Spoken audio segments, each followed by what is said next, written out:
আসলে দেখেন বন্ধুরা, আজকে আসলে ভিডিও করার কোনো ইচ্ছাই ছিল না, ঠিক আছে। আসলে আমরা টাইমে মানে ঠিক মতো মানে আজকে করতে পারিনি।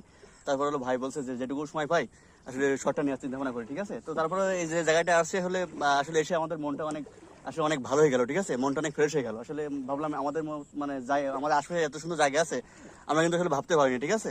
তো ভাই আসলে আপনার এই জায়গাটা হিসেবে আপনার ফিলিংসটা কেমন লাগছে একটু আমাদের দর্শকদের একটু বলবেন ভাই প্লিজ। আমার ফিলিংসটা কি একটু বলবেন, মানে এই জায়গাটা এসে আপনার কেমন লাগছে? আসলে দেখেন, ছোটবেলায় ডুঙ্গা চালাতাম, তালের ডুঙ্গা, কিন্তু আজকে আসলে এত ভালো লাগতেছে যে প্লাস্টিকের নৌকা বেরোয়েছে এবং এই কোম্পানি থেকে বিনোদনের জন্য এটা দিছে মানুষের। আসলে মন ভালো করার জন্য কোম্পানির জন্য আমরা দোয়া করি যেন সামনের দিকে আরো ভালো ভালো জিনিস দেয়। তো আপনারা একটু কমেন্ট করে জানাবেন যে জায়গাটা কোথায়। তো ঠিক আছে বন্ধুরা, ভাই পরবর্তীতে আমরা আপনাদের জানিয়ে দেবো যদি আপনারা না বলতে পারেন। তো ভাই যেটা বললো জায়গাটা কিন্তু সাতক্ষীরার মধ্যে, ঠিক আছে। তো আপনারা লোকেশনটা চেনা থাকলে অবশ্যই আপনারা কমেন্ট বক্সে জানিয়ে যাবেন। ধন্যবাদ সবাইকে।